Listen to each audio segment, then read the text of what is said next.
But I want to get to one thing before we have to wrap up, Emlen, which is I know you've done a lot of work on, so we were talking about the Yahoo example, so let's use that.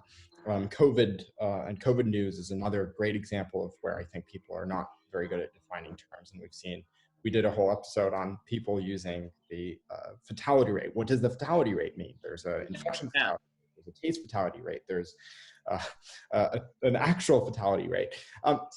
So when we talk about these terms, it feels like the issue is that oftentimes people are very likely to take something as something they agree with. So if you watch a movie and you think, absolutely, this movie is racist, you're likely to say, well, it doesn't matter.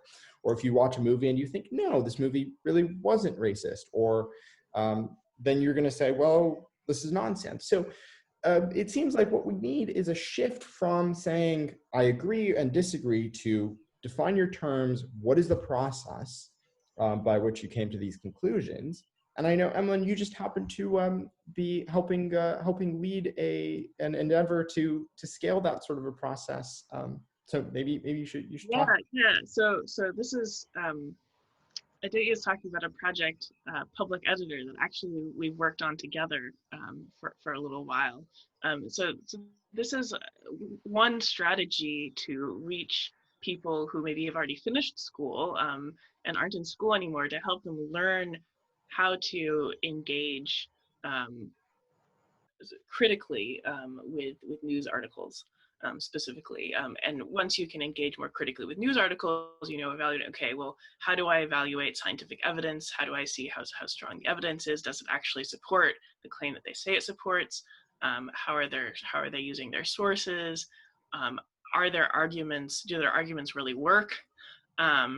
All of these things are really useful in dialogue, and they're really essential when we're reading news, especially right now when there's just so much news from all over, and a lot of it is very heavy-handed and really pushing people in one direction.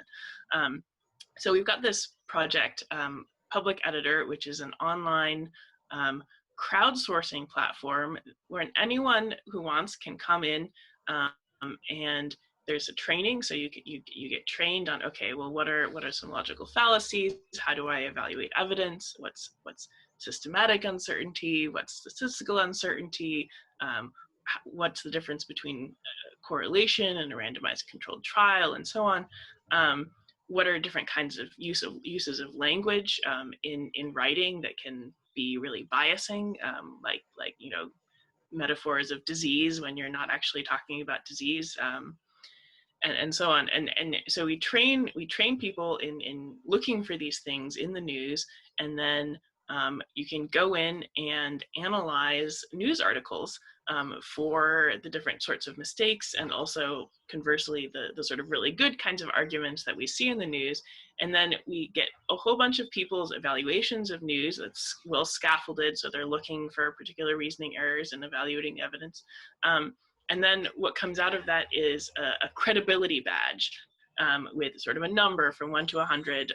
How good is the argumentation in this article? This is a new system. We're rolling it out to friends and family actually this week. So it's very exciting. If you're interested, you can go to publiceditor.io, and it's this is a growing approach to how do we teach people to read the news more critically and engage with each other more effectively. Yeah, from what I understand, Public Editor's goal is mostly around process checking, and I think it's new. It may work, it may not work, we don't know, but it does feel like there's a need for scaffolded conversation and scaffolded training on all of our parts, that hopefully, I think all of us were lucky because we got that from our mentors, from our research mentors and from other mentors. And we've had practice with that, but it does feel important to find ways, Public Editor, maybe robust decision-making. We've already had Bill Marcelino on.